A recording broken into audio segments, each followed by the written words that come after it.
Hey everybody, Pete Turner, executive producer and host of your Break It Down show. Trying to get everything set up here for Gerald. I've got an email out to him trying to see if he's got any issues or anything. And I don't see anything. Well, either way, we'll give him a minute or two here to pop in and continue to talk. In the meantime, Gerald Horne has an impressive array of books. I believe it's over 30 books, histories that he's written about the American condition, the Black condition. He teaches at the University of Houston and sits on the board and runs history and Black studies there. So he is a prominent scholar in terms of understanding who we are and what we're trying to do. One of the interesting things, his latest book is called The Dawning of the Apocalypse: The Roots of Slavery, White Supremacy, Settler Colonialism, and Capitalism in the Long 16th Century. And basically, what this is examining, if I'm going to paraphrase unfairly, is to say that the history of the United States pre-U.S. time, pre-colonial days, when it was the Spaniards and others that were here, that long, 100-year period. And he calls it a long century because it starts in 1492 and then creeps into the 1600s. So the 1500s, plus or minus a couple of years on each end of that century, are what he's talking about in terms of how slavery grew and expanded in the States and what that means for the legacy of the U.S. So hopefully we'll, oh, here comes Gerald right now. Let me have him pop into there. Hold on. Hey, man, how are you? Hey, it's all good. What about you? I'm good, man. I'm good.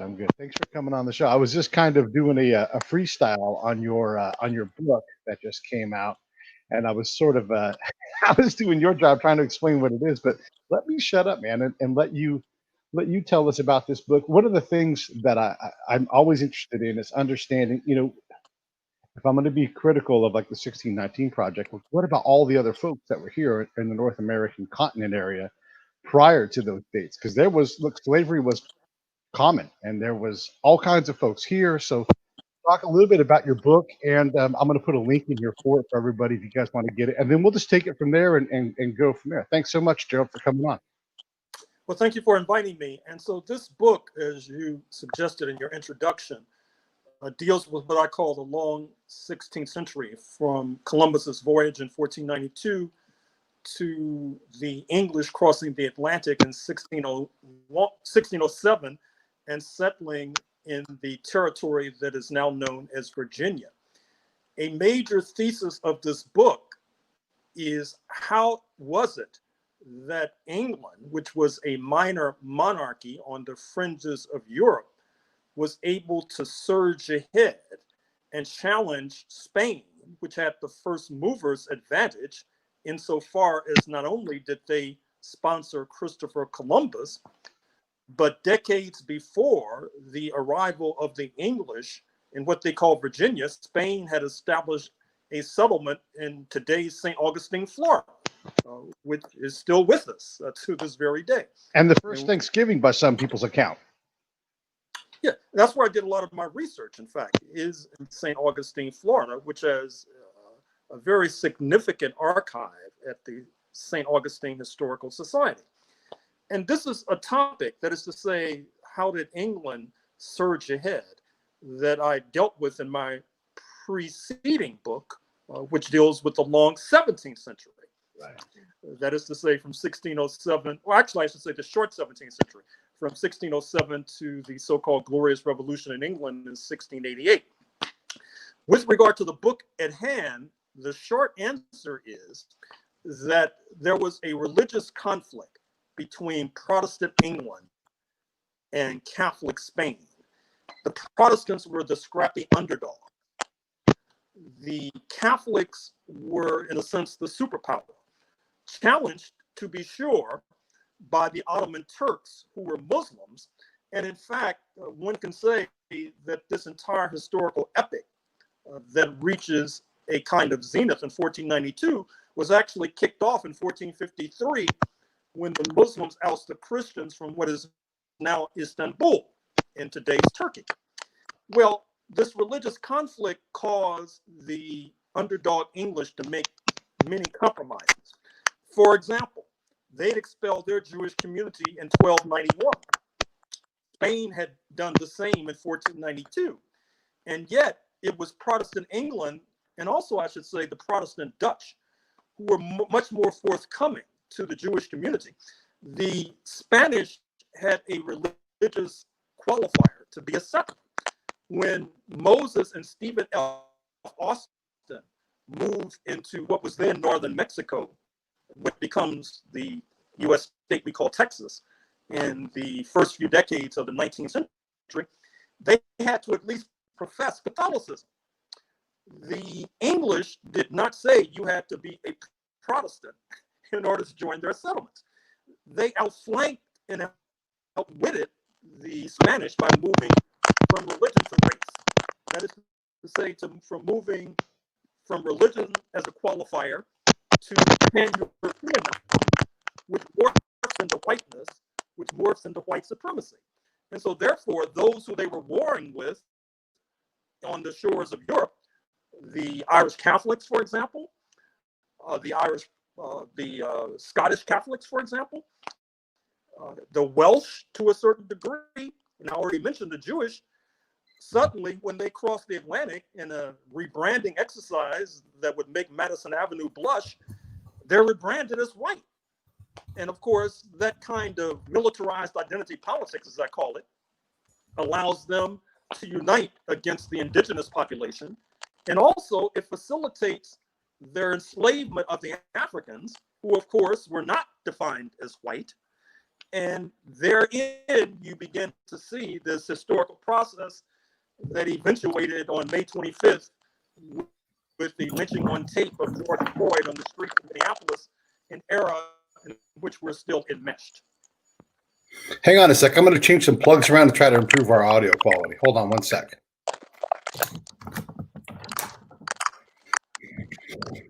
Okay. Can you hear me okay? Yeah, it's a little crackly, but it's okay. It's crackly for some reason. All right. Stand by. I'm going to try to pop out and pop back in. Hold on.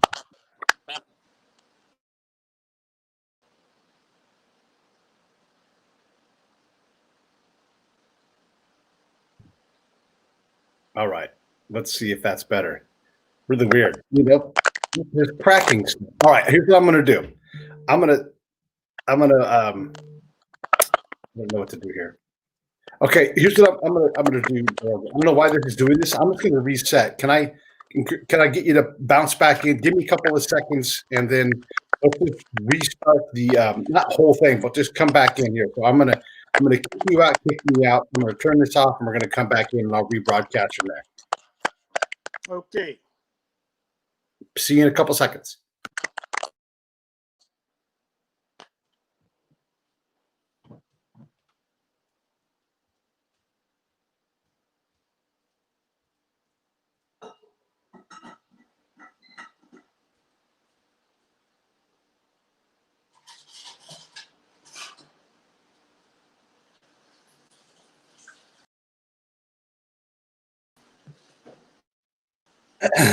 Can you hear me okay?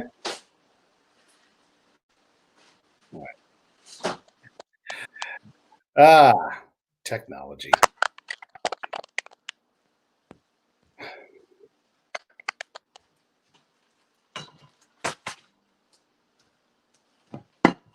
Okay. I'm hoping that it sounds better now. I'm not sure what's going on. You know, it sounds like crap again. I don't know what it's doing here.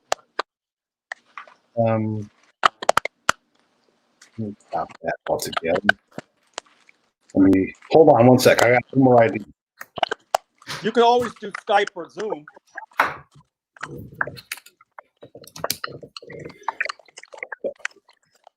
Okay. Can you hear? It's choppy still. I'm not sure what's going on here, Gerald. It's better? Oh, okay. Someone said it was better. I still hear. Do you hear the popping on your end? I do. Let me get everything away from me. Maybe something's causing interference somewhere. Do you have headphones in? No, I don't. I can get them. Yeah, let's try that. Let's just see.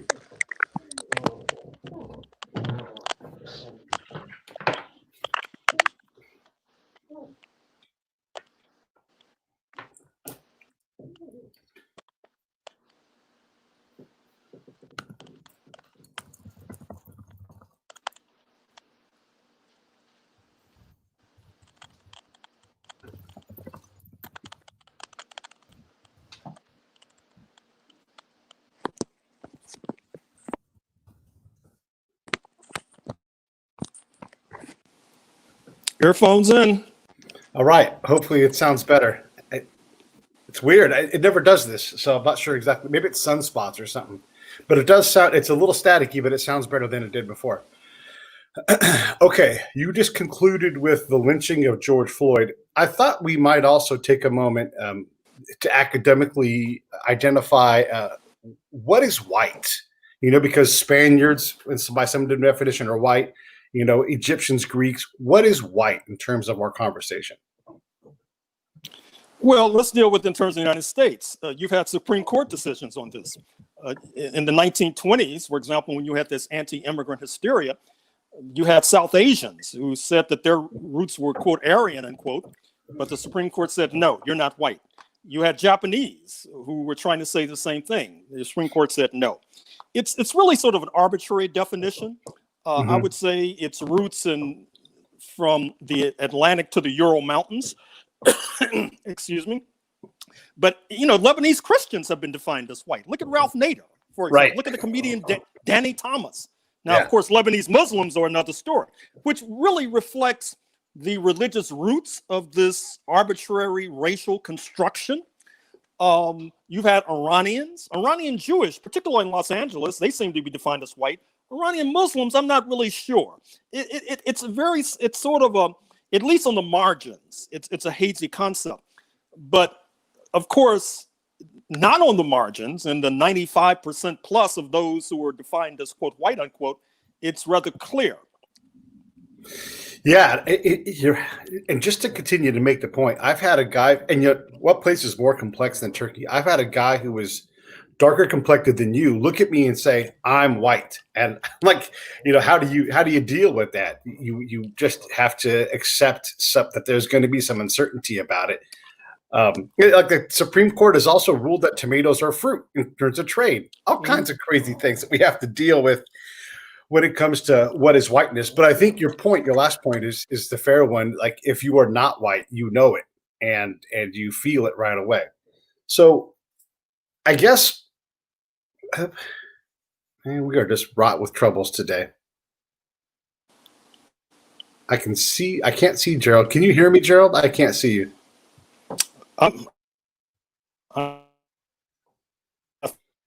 We just can't get.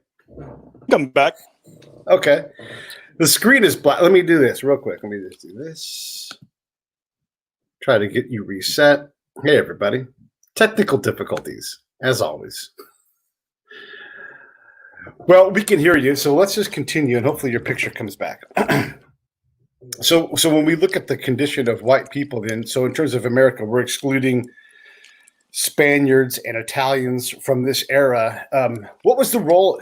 Gosh, it's so confusing with the white thing too, because Semites in general, right? Like you get into the point where the religion divides people into whiteness or not. That's also confusing. What was the role of Islamic folks in the long 16th century? Do they have a significant role in North America in terms of the slave trade or any kind of business? I think you should cut me off and go back. Oh, you're back. Re-enter. Oh, here I am. Okay. Yeah. Now, what was restate the question briefly? Yeah, just the role of Islamic folk in the United States. Oh, yes. During your century, your parameter in terms of time. Well, keep in mind that the Ottoman Turks were a major power. Right.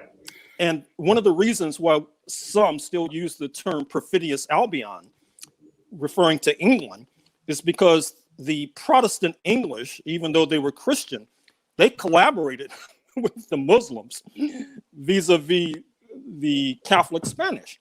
Mm-hmm. And interestingly enough, a turning point in world history comes in 1591, when London collaborates with Muslims, and I should also say non-Muslims as well, in Morocco, North Africa, to destabilize the Songhai Empire due south in Africa, which then helps to facilitate the onrushing African slave trade, since you have negative knock-on effects resonating as far south as today's Nigeria, which helps to explain why a person like myself is now here in North America speaking English.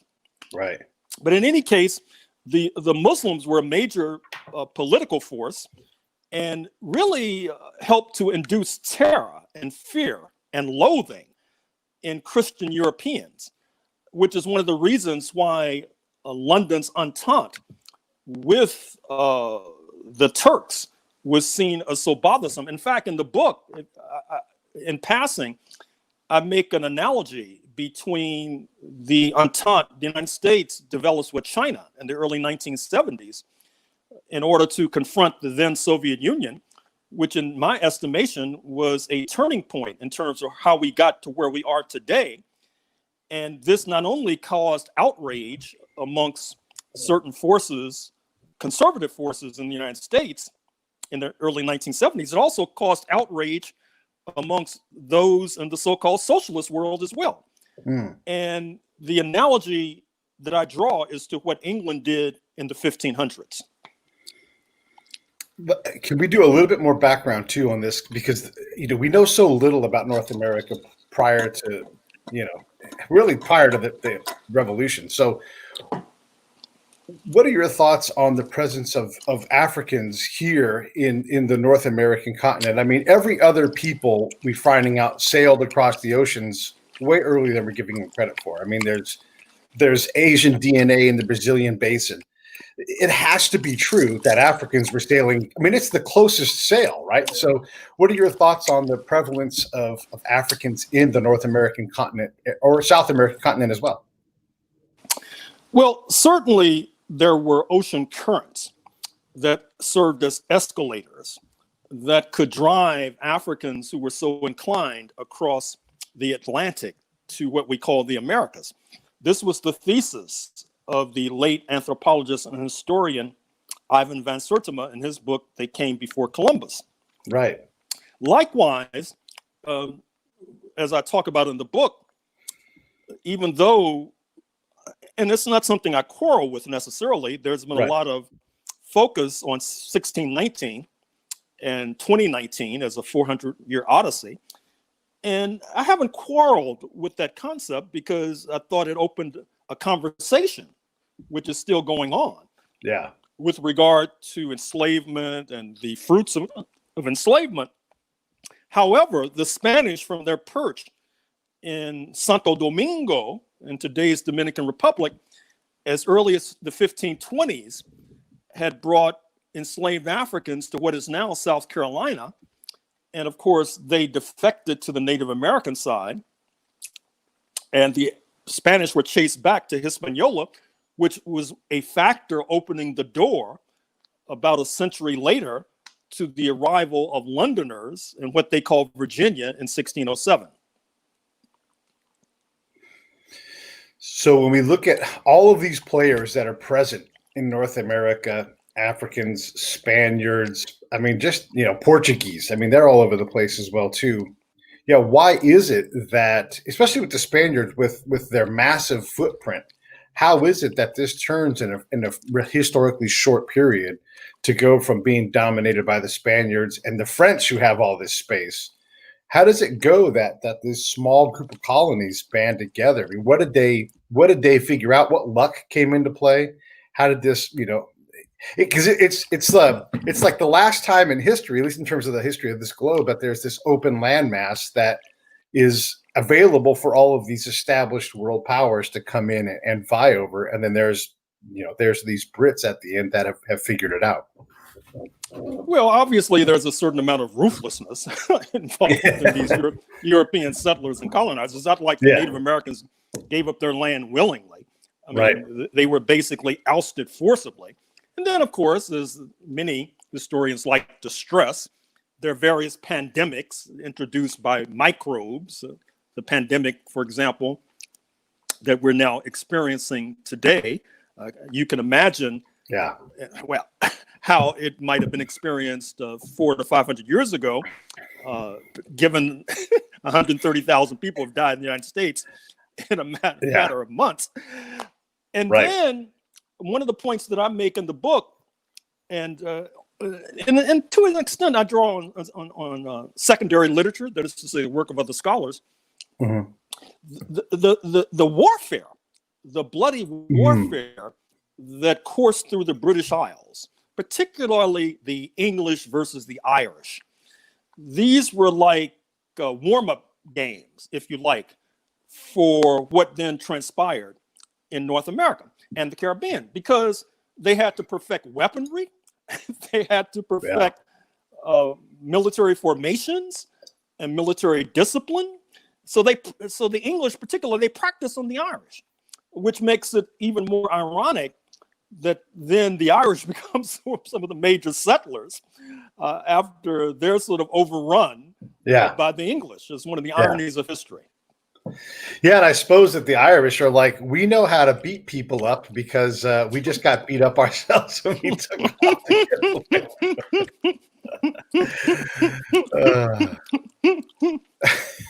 Why did the Africans, and we're not saying all, but why did the Africans go towards the Native American side? Was there some kind of was there a klaxon that called them? Can you make heads or tails of it? Well, as you know, there's this old saying that the enemy of my enemy is my friend. Yeah, I mean that's still a staple of international affairs and international relations as we speak. And I think that staple of international affairs was also operative hundreds of years ago, insofar as the Europeans wanted the land of the indigenous and they wanted the free labor of the Africans, which in a sense drove the Africans and the indigenous into each other's arms, so that they could unite against the Europeans. Having said that, it should not be ignored, as I'm sure some of our conservative fellow citizens will point out, that you had Africans who allied with the Europeans historically. I mean, even during the U.S. Civil War, although it's unclear whether or not any Africans were actually rifle-toting soldiers in the so-called Confederate States of America, it is beyond dispute that they were part of Confederate forces. And in fact, I was just reading today, I'm doing another project on Texas. And so I've been reading a lot about Oklahoma, Texas' northern neighbor. And there is a wonderful assortment of oral histories on the website of the University of Oklahoma.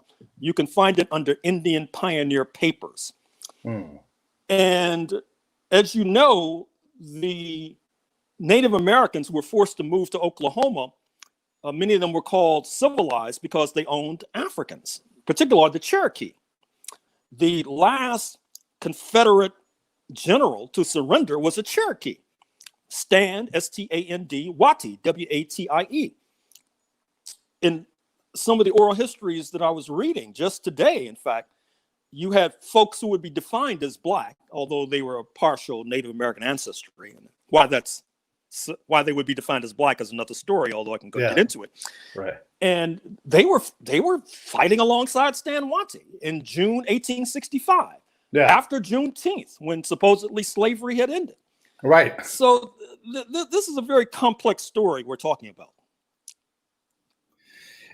All this stuff is complex, man. Like it's crazy when you think about even, we've redefined what Columbus was, but we don't care about Verrazano or Balboa or Amerigo Vespucci. And then if it wasn't Columbus, would anybody from that era have acted differently? I mean, if you and I showed up on a ship full of 100 dudes and we get to a civilization, we could try to be nice, or we could try to be dominant and try to own those guys. It just seems, and if you come with guns and they've got, human sacrifice going on, I just, not that it's not abhorrent, but I just also believe that almost anybody who showed up is going to act in a way that was similar, because if you don't, history forgets you because you're dead. Well, I don't know. I'm very sensitive to Native American concerns. I mean, the sure. loss that they've suffered is mind-boggling. I mean, it's difficult to think of any other people. I mean, even if you look at Africans, I mean, certainly the African slave trade led to the deaths of millions of Africans, but the African continent is still there, largely populated by Africans, although, as we know, the political economy is another story. Whereas the Native Americans were generally liquidated, and this land was then taken over by another people. And that kind of loss is just bewildering. And in any case, it seems to me that if we do not do a critique of that process, we open the door. That is to say, if we say, well, that's history, some people lose, some people win. If you rationalize that, then that opens the door to say China in the latter part of the 21st century saying, you know what? I think we should sail across the Pacific and seize all the software engineers from Seattle to San Diego and then drag them back across the Pacific to work for us for free. And actually, while we're at it, maybe we should seize the territory too. But now I think that history has advanced and culture has advanced, where I think many people would see that as being not the proper thing to do, shall we say? Yeah. And I think a lot of that has to do with the reaction retrospectively to the Columbus enterprise. Yeah, in 2072, Way sailed across the ocean blue.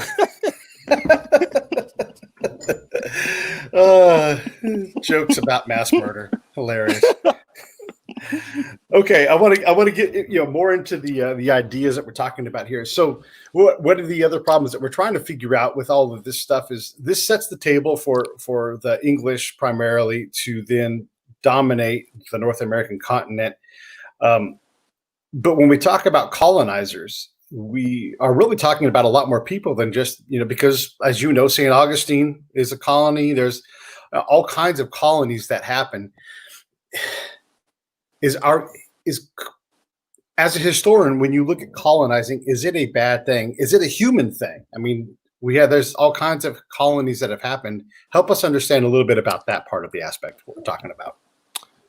Well, the short answer, I would say, is that it's a bad thing. Now, I know the people who've been on the positive side of colonialism, in the sense that perhaps they have wealth, a nice home, and they would like to think that this was all by dint of the sweat of their brow. Right. They don't necessarily want to think about the poor Native Americans or the poor Africans. But, the British, for example, they oftentimes talk about the railroads they built in India. They talk about the so-called rule of law. Although, even if you look at Hong Kong, for example, where I used to live, by the way, there was no vote. The Chinese people in Hong Kong did not vote for the English to come in 1841 to take over. Right. They just did it through the barrel of a gun. So to get to what I take to be the essence of your point, it was not only the English who we've been talking about, not only the Spanish who we've been talking about, and of course their two languages dominate the Americas to this very day. It's also the French. All you have to do is look at Quebec, for example, or look at Martinique, Guadeloupe, or even Haiti. For that example, the revolution there was a turning point in terms of the entire historical process. Or you look at the Danes. We all know about the Virgin Islands and how approximately 100 years ago, the United States, quote, bought, unquote, the Virgin Islands from Copenhagen. You had Swedish colonies and Swedish slave traders, like you had Swedish and Danish slave traders, for example. Right. So, and then of course you have these minorities, the Jewish minority, for example, were in on the ground floor in terms of settler colonialism. I already made the point about how their religiosity led them to be persecuted in the Iberian Peninsula, particularly by the Spanish in the Inquisition, for example. But the scrappy underdogs that were the Londoners tended to accept them. In fact, if you go to the end of my book, you'll find an anecdote about the 45th U.S. president when he's debating Supreme Court nominees. And he's wondering why it is that the United States, which at its root was started as sort of a Protestant project, why it is that the highest court in the land, every member is either Catholic or Jewish. Now, of course, the way that this is traditionally explained is because of the Enlightenment of the United States, the Enlightenment Project, etc. I see it as really sort of the logical working out of this process of whiteness, whereas religion takes a back seat to, quote, race, unquote. And what's important about Ruth Bader Ginsburg in terms of her ability to climb the class ladder, if you setting gender aside, is not so much her being Jewish, but her being defined as white. And the same thing for Stephen Breyer, Elena Kagan, for example. So there you have it. So there you have it. Yeah. Okay. Give us some more. I mean, look, this is fantastic just because we are laying down some of the complexities and all this stuff. And, you know, when we look at the colonies and we just celebrated the 4th of July and all of that, as we look at the experiment that is America, was it a different outcome possible in terms of like, definitely. Okay. Talk about that, because it seems like fait complete, like this was going to go, some kind of feudalistic guy would win or something. Okay. All right. This is what I'm hoping for. Give it to me. Make me uncomfortable. Well, first of all, let's move beyond 1775 to 1783. Okay. With the 13 colonies. Now, keep in mind that there are dogs that didn't bark. I mean, for example, during that period, recall that Florida was under London's jurisdiction because of the so-called 7 Years' War, 1756 to 1763. Why didn't Florida join in with the other 13 colonies? I would argue that it's because the Spanish, because they had religion as a qualifier, was able to have Negro conquistadors. The Spanish had become heavily dependent upon Negro soldiers. In fact, when the United States takes over, circa 1820, takes over Florida, you have a steady stream of ships full of Negroes fleeing to Cuba, sort of a reverse of what we have today. And likewise, you might want to ask yourself, well, why didn't Quebec, which had just been taken over by London as a result of the 7 Years' War, full of French speakers to this very day, a direct result of the animosity between London and Paris, Quebec did not rebel. And historians sort of, as your question just suggested, they tend to see what happened as sort of a fait accompli, and then they just go back and analyze what happened. They don't ask these other questions. And then once you get back past 1783, well, there's the Louisiana Purchase.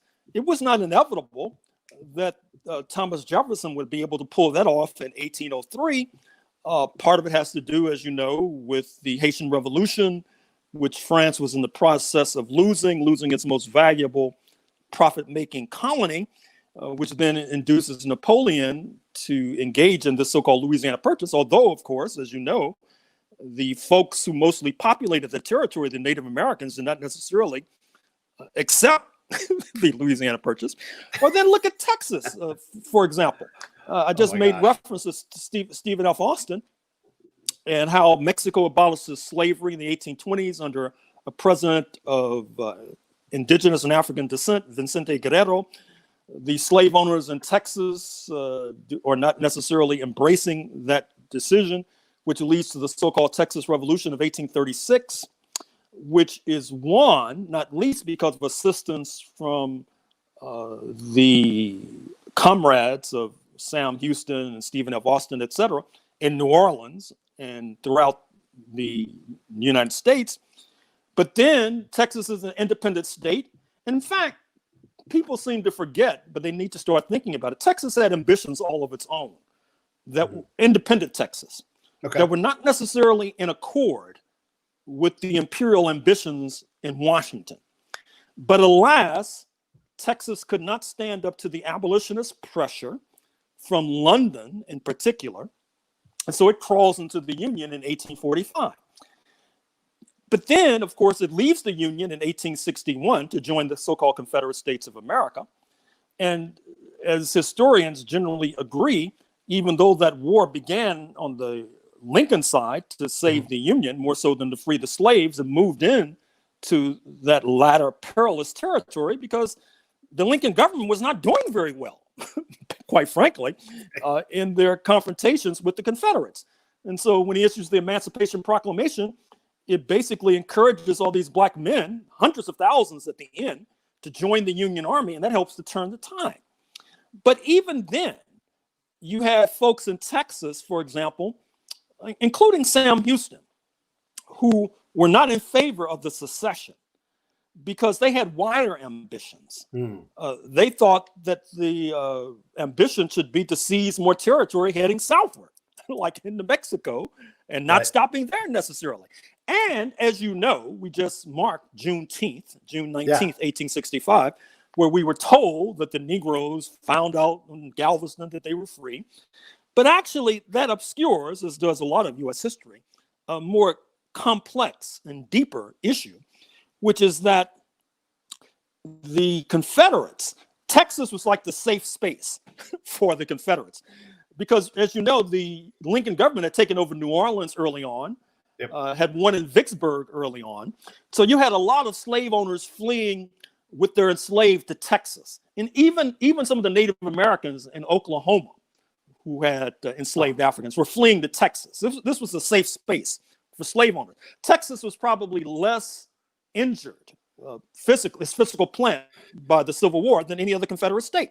So the idea was by some of these Texans, well, the other part of the equation is that during the U.S. Civil War, as Washington was occupied, the French had moved into Mexico under Maximilian. I'm sure you know about Cinco de Mayo, the holiday celebrated by many Mexican Americans, which marks a battle between the French and the Mexicans. So some of these Texans had the bright idea, quote unquote, of rejoining Mexico under French rule and then having a kind of neo-slavery that would continue. And they were going to move all their, and then of course you had a massive, well, not massive, a significant migration of these slave owners into Mexico until Maximilian, the French leader, was overthrown by 1867. In fact, one of the leaders of this enterprise now is under fire. His statues are being toppled in Richmond. There's a building at the U.S. Naval Academy named after him. I'm speaking of Matthew Fontaine Maury, M-A-U-R-Y. Your audience should look him up. He's a very significant figure. He's called the father of oceanography. In an earlier book that I wrote about Brazil and the U.S. slave trade to Brazil, I talked about how Matthew Fontaine Maury in the early 1850s had this idea the United States should seize the Amazon basin from Brazil. Yes. Now, of course, people in the United States have forgotten about that. People in Brazil, trust me, have not. Have not. Turns out they don't like that. Hey, a quick question on the end of slavery in the U.S. And we talk about Juneteenth. That's become a thing that's part of the zeitgeist now. But we also have the Emancipation Proclamation, which was like not failed, but not complete. And then we have, after Juneteenth, we also have the, the amendment passed that truly makes it again. Are any of those dates valid? As a historian, how do you see that? How do we reckon out, like, when did it end in terms of being legal in the States? Well, that's a very good question. And it's a question, unfortunately, that's rarely posed. For example, in my research on Texas, even after Juneteenth, I would say months after Juneteenth, you still had slavery in the United States. Now, I have not done, once again, these historians, bless their heart, they tend to accept these dates as holy writ. Oh, okay. 13th Amendment, end of slavery, end of story. So we can move on. Shangri-La. I mean, after that, yeah. it's just like, as I often tell reporters, I've been made to understand that there are laws against marijuana in the United States. Yeah. But my understanding is that people still smoke marijuana, even though that there are laws against it. Yeah. And so likewise, with regard to slavery, Yeah. just because you pass a law, I mean, doesn't mean that people are necessarily going to stop it, especially when it's so profitable. And in any, so that's point number one, straight up slavery continuing post 1865. Right. Point number two is just like the Texans who wanted to move to Mexico, they were going to try to have long-term leases. In other words, a 99-year lease. Now, since most people, even today, don't live to be 99. Right. Yeah. Lifetime lease. Yeah. That means that basically you work for free for 99 years. Fortunately, as I said, that was forestalled by the overthrow of Maximilian in 1867. Point number three, neo-slavery, the so-called convict lease system. I'm speaking to you from Houston. Not far distant is Sugar Land, where bones have been uncovered of Africans who, into the 20th century, you'd be arrested on a flimsy pretext and then leased out, for example, to a sugar plantation. That's why it's called Sugar Land in southeastern Texas. Yeah. And you work for next to nothing. You were like a neo-slave. And then, of course, we've had these stories. If you go to your search engine, you'll find that there have been Thai workers, Thai workers in Southern California who have been neo-slaves. They're locked into these garment factories and forced to work for next to nothing. In fact, you have the historian, I think his name is Kevin Bales, who argues that there are more slaves today, not necessarily in the United States, but worldwide, than there were in, say, 1860, for example. Yeah. And I think the reason is obvious, because getting people to work for free can be very profitable. Right. Yeah. Yeah. The other thing I wanted to get into too about this time, you know, kind of before we really have a real comprehension of what everything was going on is, you know, you can't win a war. You can't dominate a people unless you have weapons and materiel. And that means someone's got to finance it. And that means, you know, from my limited knowledge in this, it means you got to go to the Dutch and say, I need to borrow money. And so they're financing a lot of this domination, hate, murder, slavery, and everything as well. Is every country complicit in this? I mean, where there's ways to make money, you know, financing, you know, selling shovels and financing people who sell shovels, that's always a good way. Well, you are correct to focus on the Dutch. As a matter of fact, if you look at the history of capitalism, and if you had been alive in 1610, you would have suspected that we would be here today speaking Dutch, not English. The Dutch were like the Spanish. The Spanish had a first mover's advantage because they sponsored Columbus. Right. Then the Dutch, who then convert to Martin Luther's Protestantism, 1517, then comes, like England, they too come into conflict with the Catholic Spanish. But what's interesting is that the English are arming the Dutch to fight the Spanish. In the book, there's a line that you'll find. I guess you could, if you want to find the line, go to Google Books and just search. Yeah. Where I say something like, the English were willing to fight the Spanish to the last Dutchman. In other words, so the English were sort of standing behind the Dutch as the Dutch were fighting the Spanish, and watched the two of them weaken each other. To the point, by 1664, as you well know, the English oust the Dutch from what we call Manhattan, what was once New Amsterdam, now New York City. And as I say in my 17th century book, in a certain sense, London was fattening. It was like fattening a sheep for slaughter when they were funding the Dutch. They were basically fattening the Dutch, or in a sense, weakening the Dutch as they came into these constant confrontations. Because keep in mind that the Dutch had ousted the Portuguese from Brazil and Angola for a while, up into the 1650s. And of course, that was due in no small measure to English support. But then finally, the English turned on their comrades, their Protestant comrades. There's no honor amongst thieves, as they say. And it was like a mob move. It was like Meyer Lansky spearheading the assassination of Bugsy Siegel, his homeboy. Yeah. It was one of those deals. So, but with regard to the essence of your question, well, certainly. I mean, we haven't talked that much about the French, to this point, and the French play a very curious role.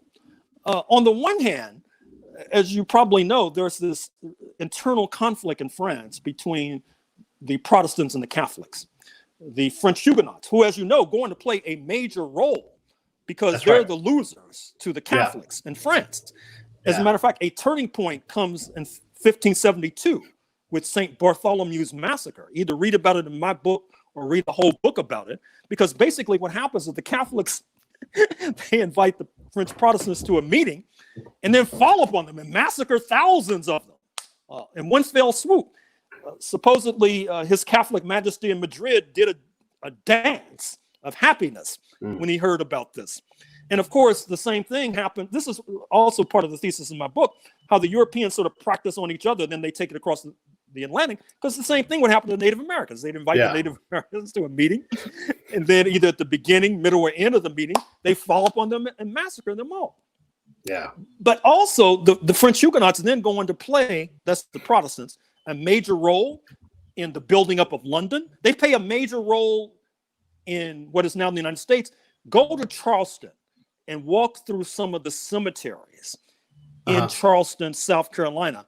You'll see all these French names. Yeah. Because many of the French Huguenots wound up moving to the English settlements because, of course, they sought shelter.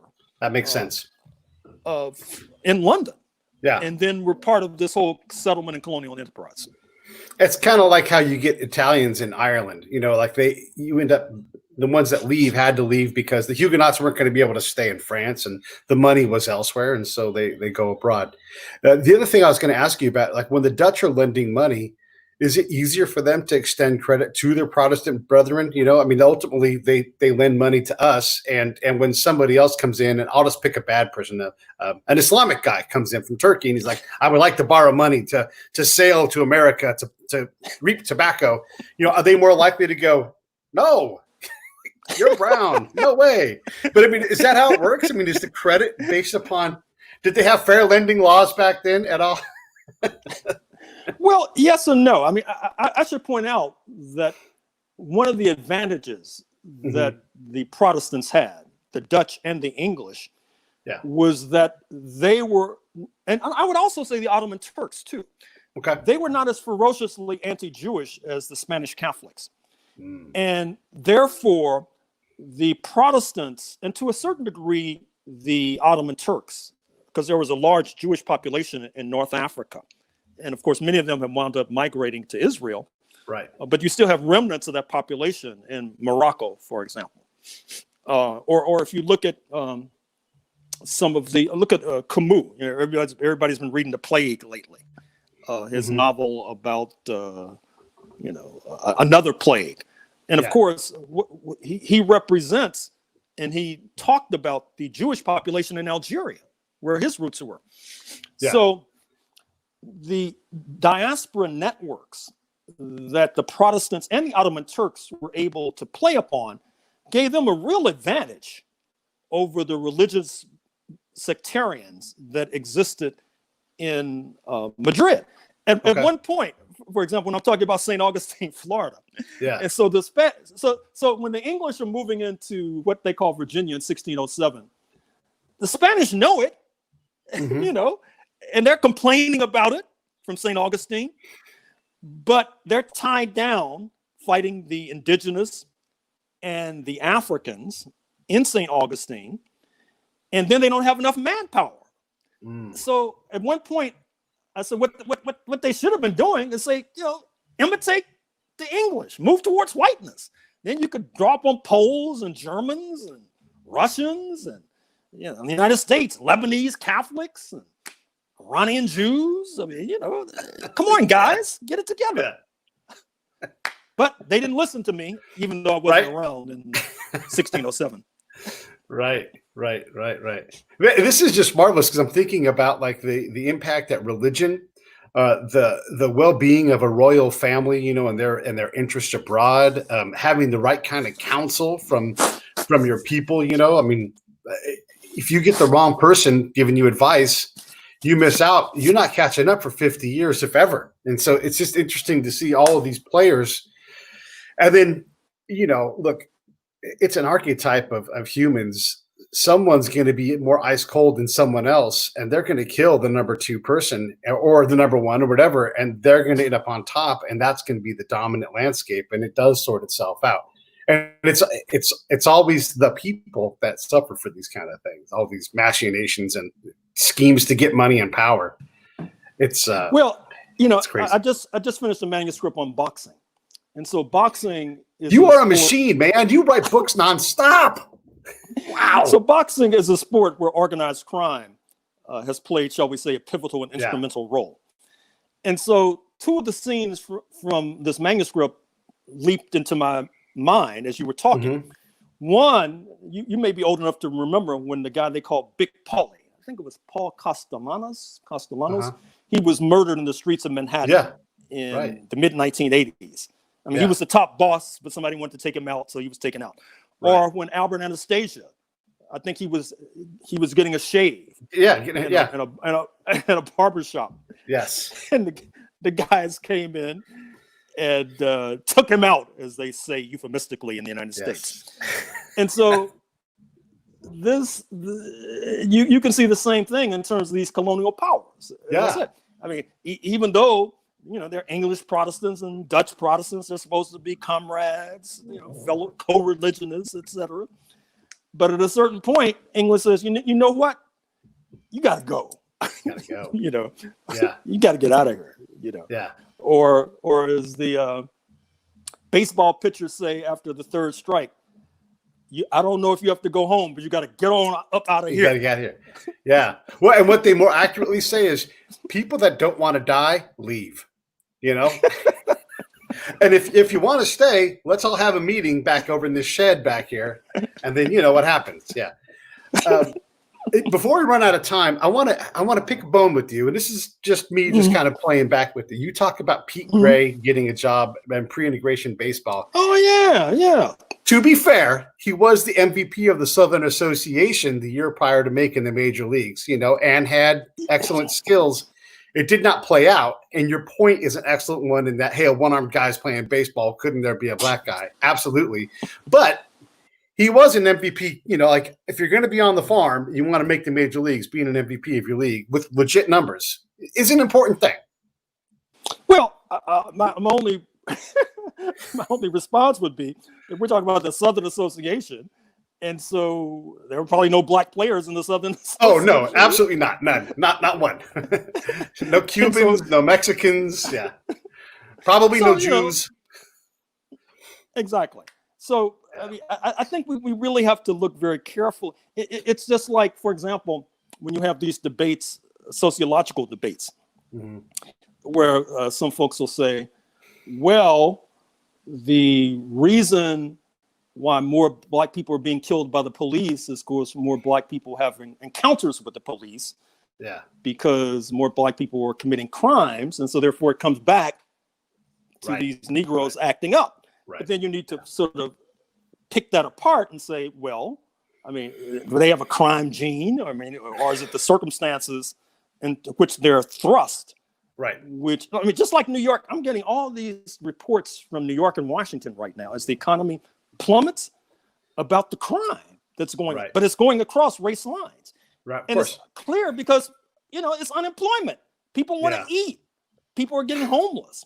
Yeah. And so hopefully our present circumstance will lead us to a deeper understanding of these fundamental realities.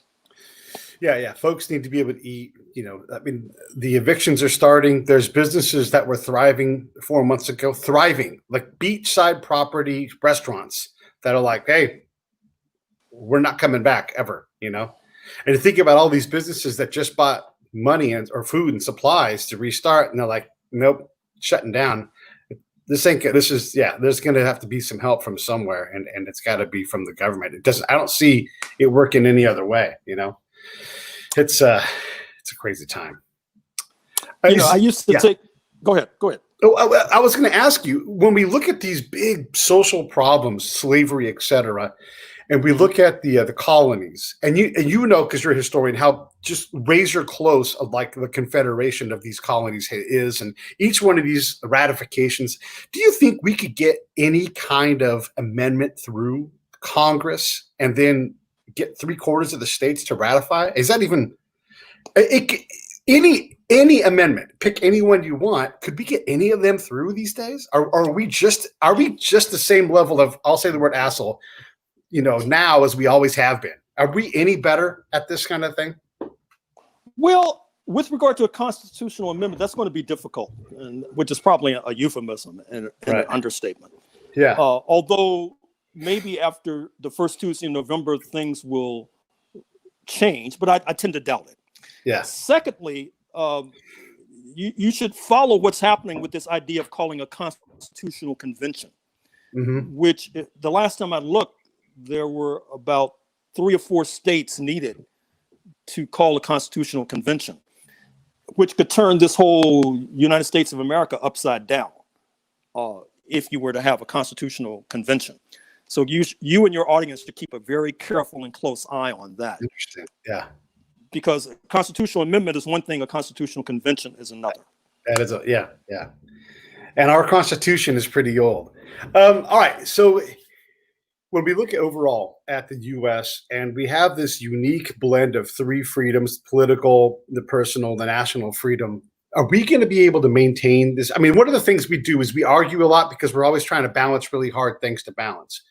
Are we going to be able to maintain this, or do we end up having to reboot the entire thing, say in the next 25 years? Do you have any idea? I know you look towards history, but what's your sense of it when you look at history as a guide? Well, first of all, go back and look at Franklin Delano Roosevelt's 1944 speech. I think it was after his inauguration, after defeating Dewey, because he was talking about a missing freedom, which is socioeconomic rights, for example. Okay. We were just making reference to homelessness, hunger, etc. So Roosevelt was talking about that in 1944. The law scholar at Harvard Law School, Cass Sunstein, Sunstein, Cass, Cass, also the spouse of Samantha Power, former United Nations ambassador, wrote an entire book about FDR's 1944 speech. Yeah. However, I think it's fair to say that as of today, the possibility of FDR's dream in 1944 becoming reality is rather slim, to put it mildly. Right. However, once again, there's an election in November, and we'll see what happens. And we can talk again in December. Yeah, well, I'll be in Texas later this month. Maybe we'll talk again sooner. But yeah, you're right. I don't hold out much hope. I mean, when no matter what we do, the person elected is going to be too old to probably do the job on a day-to-day basis, likely a felon, cannot keep their hands to themselves, and they reek of corruption. I just don't, and that's both of them. I mean, that's just across the board. Let me ask you this. When was the last president who didn't just at every opportunity enrich themselves? Who was the last? Is it Jimmy Carter? Is it someone before that? Because they all walk out hundreds of million, Well, most of them make their money after they leave office, usually by writing books. But even with writing books, there can be a little graft there too. Recall that Newt Gingrich, the former speaker, he wrote these books under a contract from Rupert Murdoch's publishing company. Rupert Murdoch, of course, controls Fox. Right. And somehow Rupert Murdoch, a very suave and sly businessman, overpaid Newt Gingrich in terms of these books that Newt Gingrich wrote for him. So you're asking a very difficult question because, as they used to say in the 19th century, you have to take into account honest graft. Yeah. Okay. Yeah. Well, and people don't become 100 millionaires from writing a book or 2 books. You've written a lot of books, You know, you're not sitting on hundreds of billions, I'm pretty sure. But no, I'm afraid not. I do appreciate it, and I love that you're out there doing it. Oh, I wanted to ask you one more quick question, too. When you look back at the time when Florida, why didn't they play a bigger role? Georgia had about, I don't know, a couple thousand people in it, but it became a state. Always shocks the hell out of me. But Florida had to have been, and I don't know the number, it had to have been bigger and more established, but also a lot more wild, maybe, because of all the terrain. What's your make of that?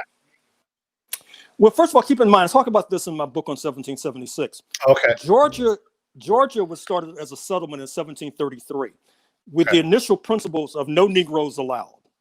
Okay. But it didn't work out because by about 15 years later, Georgia's slave population was growing exponentially. But still, by 1775, it still, as you suggested, had a relatively small population. Right. And Georgia, the slave owners that were growing in Georgia were being pressed by Florida, particularly when it was under Spanish rule. And to a degree, even after London had taken over Florida, it was still being pressed. I would say that you know, with the 1775 to 1783 war, one of London's major bases of support with regard to these conflicts was on the Georgia-Florida line. The Georgia-Florida line was the weak point, the Achilles heel of the victorious rebels. Gotcha. Interesting. Well, look, everybody, I can't thank you so much for coming out. Thank you for what you're doing, by the way, teaching our kids all this stuff, because it's just fascinating. Your latest book, and there are 40 of them. The Dawning of the Apocalypse, The Roots of Slavery, White Supremacy, Settler Colonialism, and Capitalism in the Long 16th Century.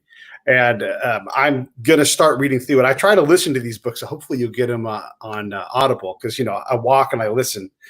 But, man, I love it. I love that you're here. And, you know, I always try to like get a lot of perspectives, because it turns out not one person is right. You know, we need to understand these things from several points of view to get a sense for what humanity can be. And man, I appreciate the hell out of you for coming on. Thank you for inviting me. All right, I'm going to sign off here. One sec.